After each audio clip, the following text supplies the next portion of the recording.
Hola, ¿cómo están? Bueno, vamos a continuar un poco con lo que anunciamos en el video anterior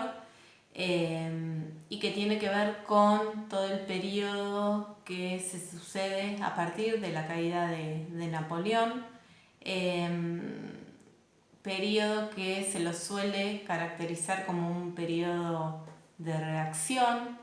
en el sentido de que las fuerzas vencedoras de Napoleón van a intentar volver desde lo territorial, pero también desde lo ideológico, al periodo previo al inicio de la revolución, y para esto van a intentar crear una serie de herramientas que garantizaran un poco ese nuevo orden o ese orden que se pretende reinstaurar. De hecho, este periodo también lo van a encontrar en la bibliografía bajo la denominación de reinstauración. Básicamente en este video vamos a tratar dos cuestiones que tienen que ver con el Congreso de Viena,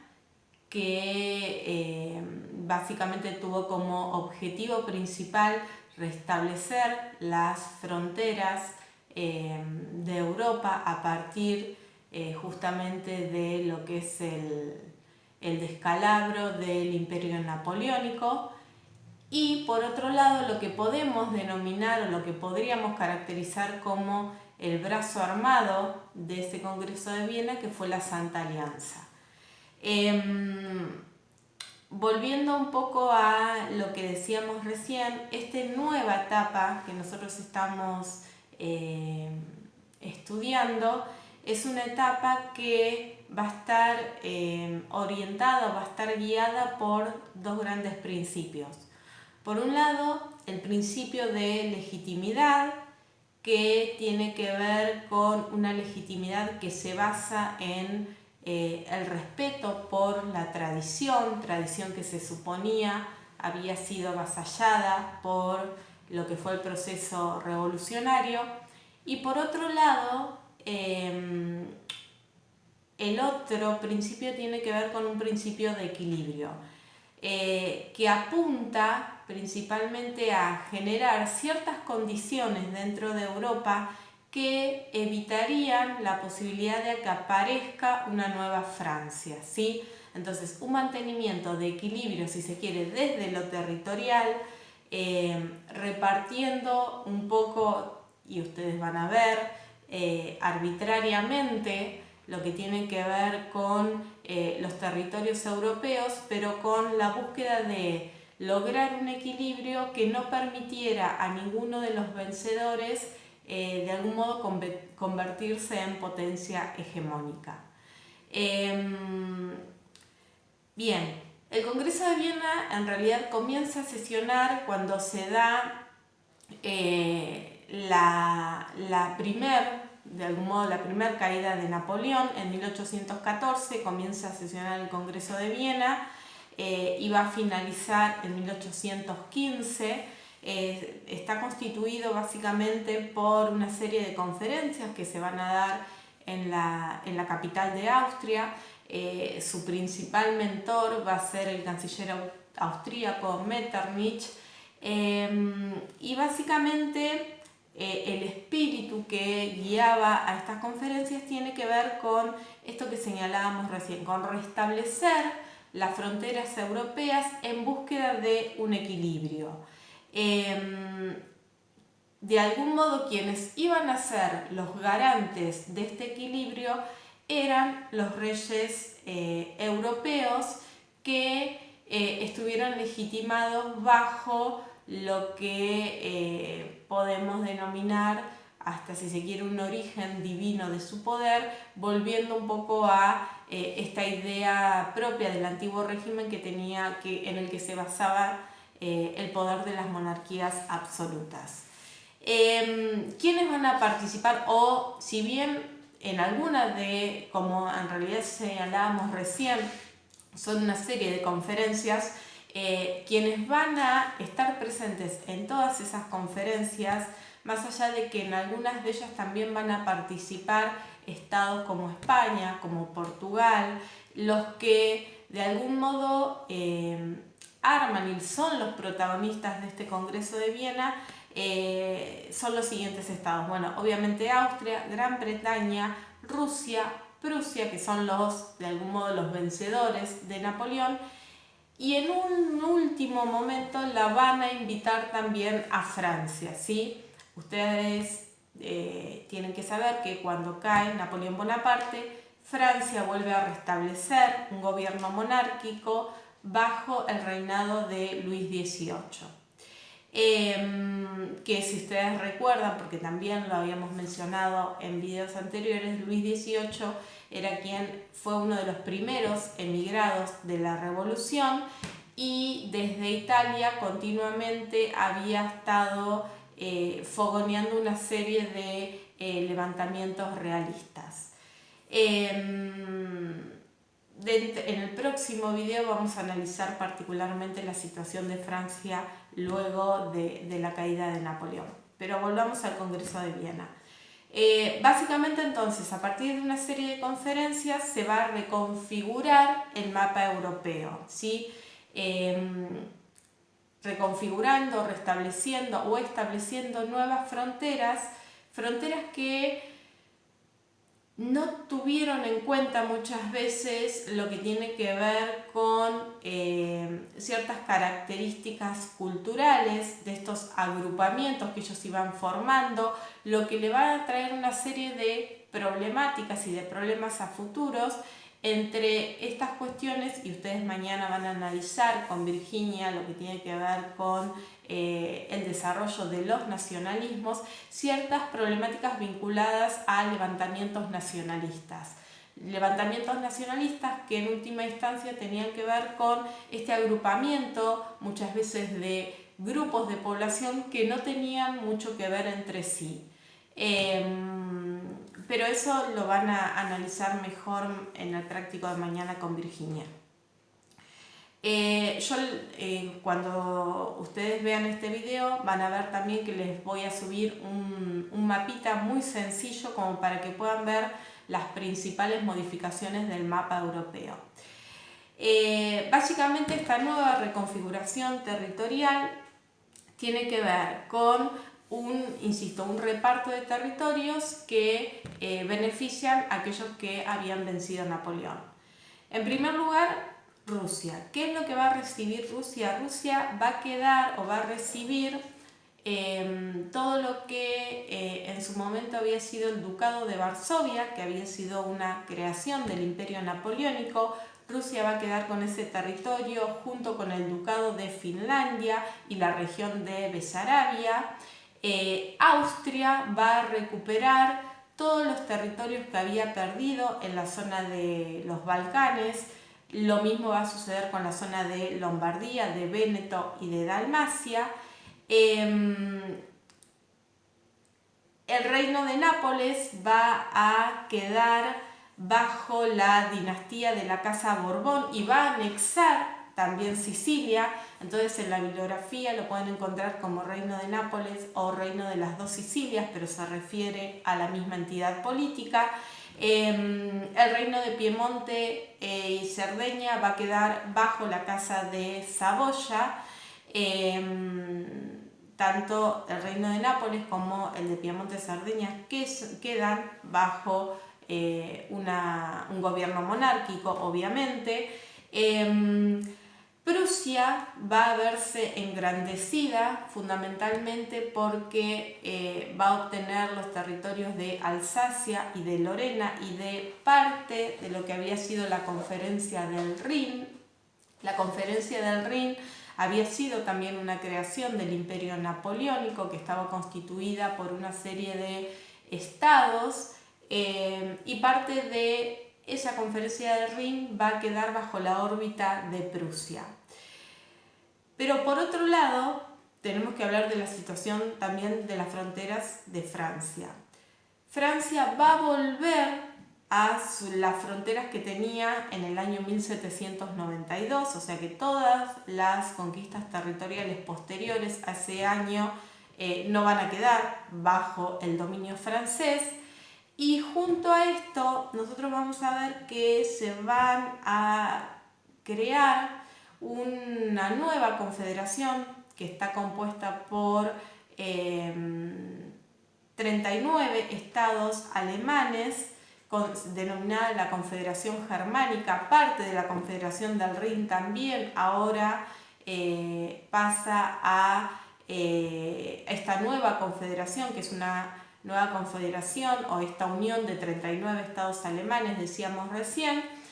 Pero lo importante y lo que ustedes tienen que tener en claro es que dentro de estos estados alemanes van a estar, por un lado, Prusia, pero también Austria. Y de hecho la presidencia de esta confederación va a estar en manos de Austria, lo que con el tiempo, vamos a ver, va a generar una serie de resistencia por parte de estos estados alemanes, porque consideraban que Austria no tenía nada que ver con lo que eran las características propias de estos estados. Y por último, también uno de los estados que se vio muy beneficiado por esta serie de repartos va a ser el Reino Unido. ¿Por qué? Porque el Reino Unido se va a quedar con la isla de Malta, se va a quedar con Sri Lanka, se va a quedar con la colonia del Cabo,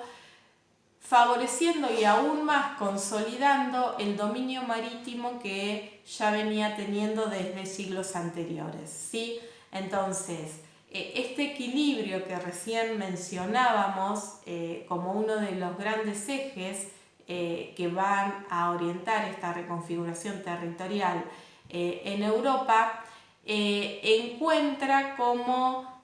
cierto vaivén fundamentalmente en esta hegemonía que va a lograr desde el desarrollo marítimo Inglaterra, y también con un contrapeso, si se quiere, desde lo continental, que va a ser Rusia. Ahora bien, más allá de esta modificación desde lo territorial, habíamos mencionado que el garante de este nuevo orden, o los garantes de este nuevo orden, eran los reyes o los monarcas absolutos europeos. Y en ese sentido va a crearse, decíamos al comienzo del video, un brazo armado conocido con el nombre de Santa Alianza. Originalmente,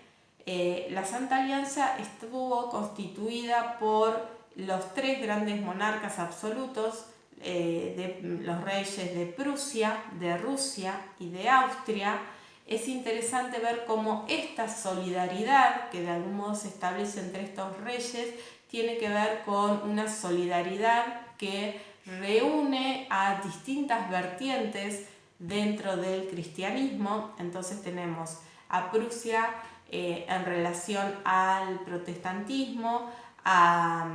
Rusia en relación a lo que es el cristianismo ortodoxo, y a Austria dentro de lo que es una de las ramas del cristianismo, al catolicismo. En un segundo momento, a esta Santa Alianza se va a sumar también Inglaterra, denominándose, y la van a encontrar así también en la bibliografía, como una cuádruple alianza, y en 1818 se va a formar una quíntuple alianza, porque a partir del Congreso de Aquisgrán de 1818, decíamos recién, se va a permitir también el ingreso de Francia.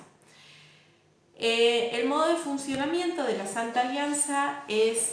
bastante similar a lo que veíamos recién con el Congreso de Viena. No es que se va a establecer una sede permanente para este brazo armado como caracterizábamos recién a la Santa Alianza, sino que en realidad tiene que ver con una serie de reuniones, de conferencias que se arman en función de algún objetivo puntual. En general, y lo vamos a ver en el próximo video también, ese objetivo puntual tenía que ver con reprimir cualquier intento revolucionario que pudiera surgir dentro de Europa. En definitiva, decíamos, el objetivo principal de la Santa Alianza es sofocar cualquier intento revolucionario, ¿sí? Cualquier intento revolucionario que vaya en contra de este nuevo orden que se había establecido con el Congreso de Viena. Entonces, no hay una sede permanente de la Santa Alianza, sino que en realidad son reuniones que se arman en función o en vistas de algún peligro revolucionario o algún foco revolucionario que pudiera aparecer, como en definitiva sucedió. Obviamente que el espíritu que guía a esta Santa Alianza tiene que ver, bueno, un poco lo decíamos recién, esta solidaridad entre los monarcas absolutos, esta unión que se vuelve a dar y que durante la Revolución Francesa se había eliminado, esta unión entre el trono y la iglesia, y por eso recién mencionábamos esta amistad que se da entre reyes pertenecientes a distintas ramas dentro del cristianismo, este rechazo que hay por parte de estos monarcas de cualquier intento constitucionalista o cualquier idea republicana o cualquier idea vinculada a ese liberalismo que había florecido durante todos los años de la Revolución Francesa. Y es interesante también señalar dentro de lo que es la Santa Alianza esta unión que de algún modo se establece entre la política exterior y la política interior. ¿Por qué? Porque en realidad cualquier disturbio, cualquier intento o foco o insurrección que se generara dentro de un estado en particular, había una respuesta que venía desde el exterior, es decir, son monarcas que unifican sus fuerzas para meterse de algún modo de meterse en alguna problemática que se dé en el interior de uno de estos estados, ¿sí? Entonces, en ese sentido es que se plantea hasta una asimilación de lo que es la política exterior y la política interior. Y por otro lado, y ustedes también lo van a encontrar en la bibliografía, van a ver que muchas veces se toma la Santa Alianza como uno de los precedentes o de los antecedentes remotos de lo que después va a ser la Organización de las Naciones Unidas o un poco antes la Sociedad de las Naciones. Porque básicamente es una entidad supranacional que está por encima de los estados y que en definitiva busca el mantenimiento de la paz dentro de estos territorios o dentro en este caso de Europa. Obviamente que era inevitable, o más allá de este objetivo de volver a la situación anterior a la Revolución Francesa, nada iba a ser igual, no solamente, y no es menor obviamente, no solamente porque la Revolución Francesa había establecido una serie de principios que van a calar muy fuerte, que tienen que ver con esta idea del constitucionalismo, de las libertades individuales, de la igualdad ante la ley, sino también porque mientras nosotros estamos viendo todo este proceso revolucionario dentro de Francia, no tenemos que olvidar que se está llevando adelante otro tipo de revolución, que es la revolución industrial, que genera también un dinamismo dentro de la sociedad muy propio de la mentalidad burguesa. Entonces, no se podía volver a la situación previa a el año 1789. E inevitablemente van a surgir una serie de focos revolucionarios que se agrupan bajo una serie de oleadas revolucionarias que se dan durante la década del 20, durante la década del 30 y lo que son las oleadas revolucionarias del 48. Estas tres oleadas revolucionarias nosotros vamos a ver que están orientadas por distintos principios y en cada una de ellas participan distintos grupos sociales. En este primer video solamente vamos a caracterizar lo que fueron las oleadas revolucionarias del 20 y el martes que viene analizaremos las que se dan durante la década del 30 y las del 48. En estas primeras oleadas, dijimos recién, las oleadas revolucionarias de la década del 20, básicamente lo que vamos a encontrar son levantamientos liberales que participan pequeños grupos, de hecho siempre se diferencian estas oleadas sosteniendo que son grupos hasta minoritarios, grupos conspirativos, en los que no participan la masa, si se quiere, o los sectores populares, sino que son más bien levantamientos provenientes de sectores ilustrados o fundamentalmente dentro de los grupos de oficiales más jóvenes. Y dentro de esta primera oleada hay un elemento en común y que en general se dan todas a partir de un vaso comunicante que es el mar Mediterráneo. Entonces vamos a tener levantamientos en España que están motivados fundamentalmente porque luego de la caída de Napoleón y la vuelta al trono de Fernando VII pretende instaurarse como monarca absoluto y en ese sentido quiere o va a eliminar lo que era la Constitución de Cádiz del año 1812, que estaba influida por una fuerte impronta liberal, generando rechazo por parte de los sectores, decíamos recién, sectores intelectuales, pero fundamentalmente por grupos dentro de los oficiales más jóvenes, y es así que en la década del 20, en 1820 puntualmente, el general Riego va a llevar adelante un alzamiento en contra de Fernando VII, estableciéndose lo que se denomina el trienio liberal, pero este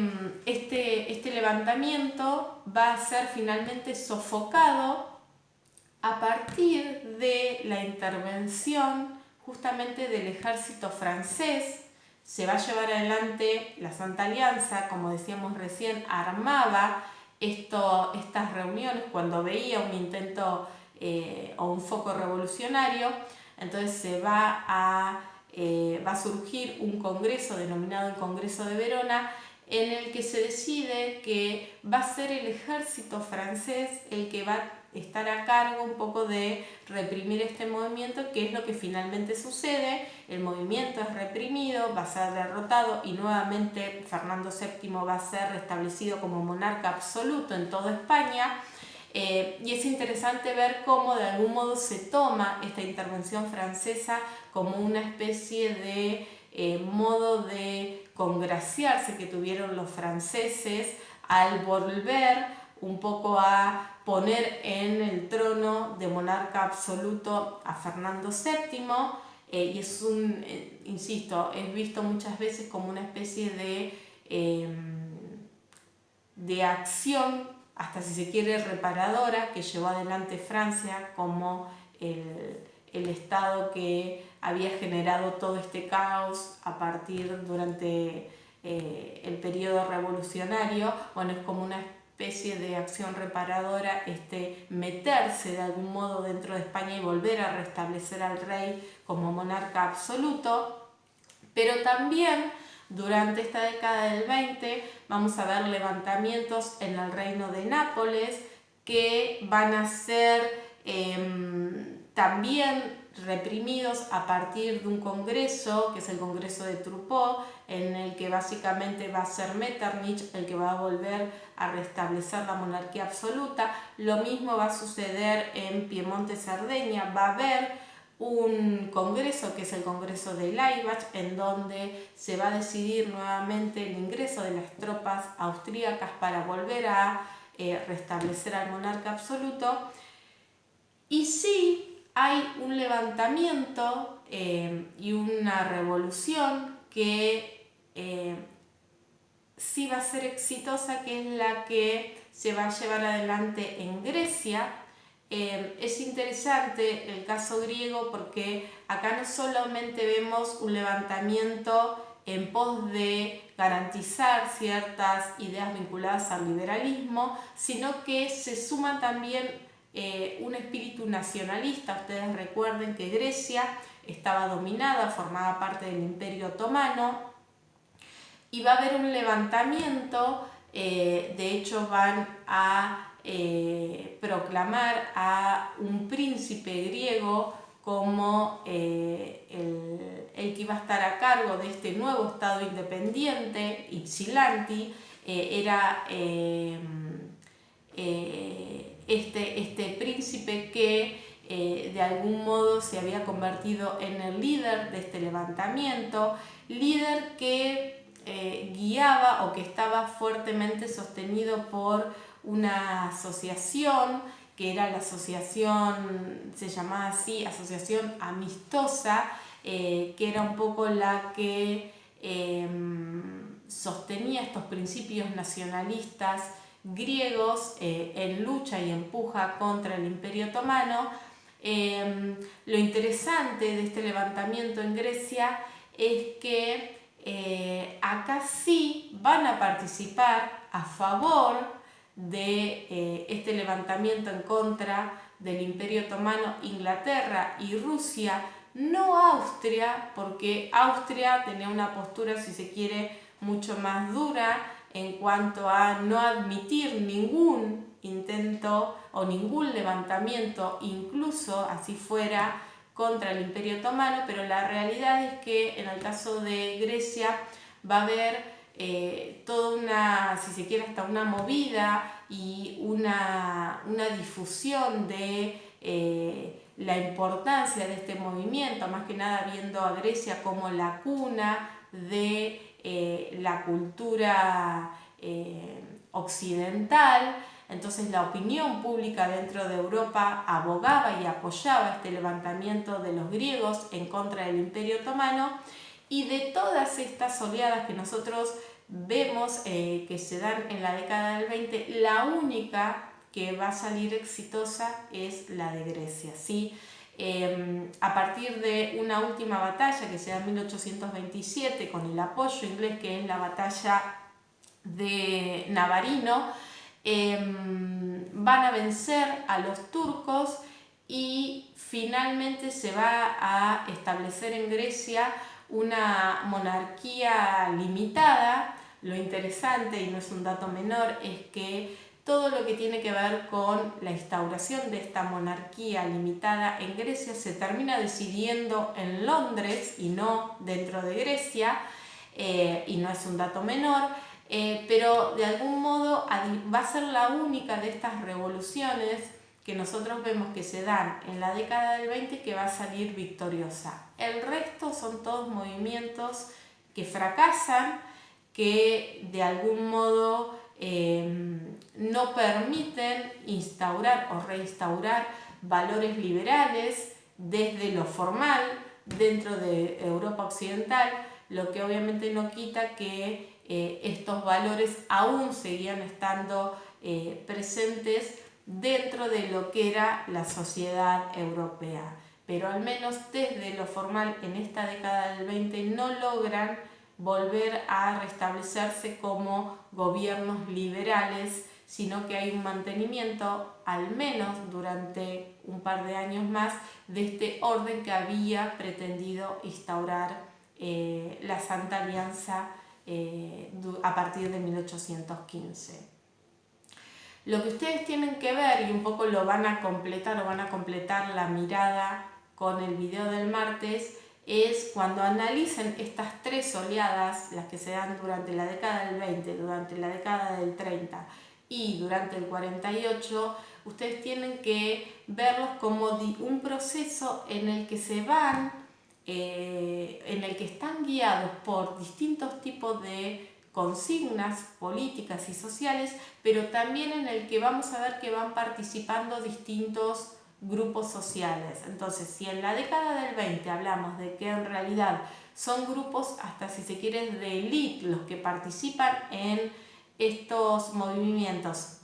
excepto en el caso de Grecia, en donde sí hay una participación popular, pero en el resto, ni en España, ni en Nápoles, ni en Piemonte, Cerdeña, hay una participación del pueblo, ¿sí? Son siempre grupos minoritarios que se alzan en contra del orden establecido. Pero esta participación de grupos pequeños, vamos a ver que con el recorrer de los años y a partir de lo que vamos a ver en la década del 30 y con las oleadas revolucionarias del 48, esto se va a ir modificando, ampliando a otros grupos la participación en estos intentos revolucionarios o en estos focos revolucionarios. Bien, cualquier duda, ya lo saben. Este video va a ir acompañado de un mapa, es un mapa muy sencillo pero que les va a servir un poco para ver cuál es la nueva reconfiguración del mapa de Europa y cualquier duda que tengan me consultan. Bueno, espero que sigan bien, nos estamos viendo, adiós.